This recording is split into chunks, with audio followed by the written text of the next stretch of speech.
ah, pagkukulam, pagkapuot, pag-aaway-away, pagsisilos,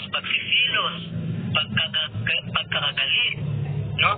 Kasakiman, pagkakampi-kampi, pagkakabahag-bahagi, pagkaingit, pagpatay, paglalasing, walang labas na pagsasaya, at iba pang mga katulad nito.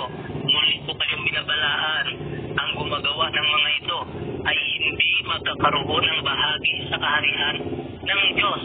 No? Ilang kasalanan ang nabanggit? Isa lang ba? Marami.